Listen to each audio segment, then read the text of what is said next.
Sully, to your response, education should definitely be the number one priority in terms of youth sports, and because let's be honest, majority of these kids and the majority of these high school kids will not make it to the pros according to the numbers. About 95 to 98% will not make it to the professional level. So majority of these kids will need a plan B, a plan C if they don't have a plan B, at least to a plan D.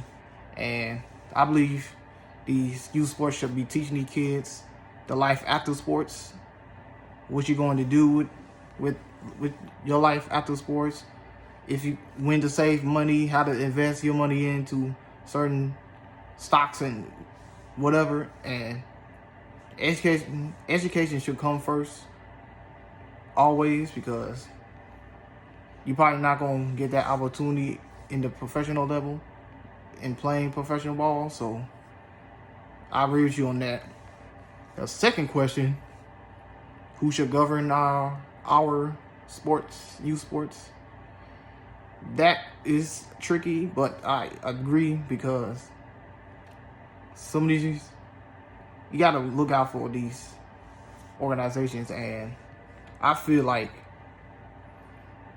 you should be a part of your kid decision, but not all the way, because like you said, you don't want to put your kid in a sport that they don't like, and you don't want to waste their childhood just playing sports, just practicing. You should let your kid be a kid, essentially.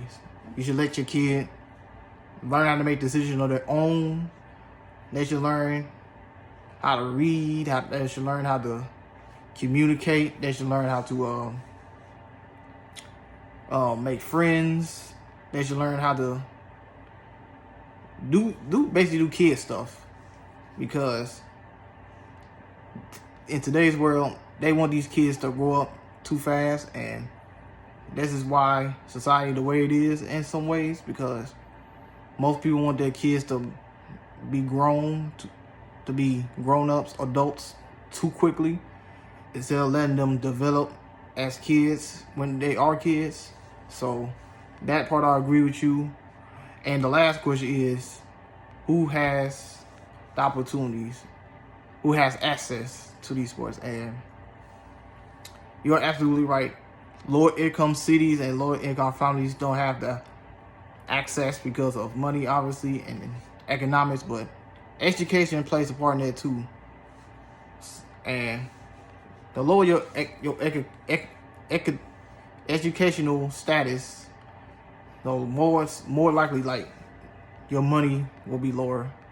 The more likely you will have less money. So that part I agree with you.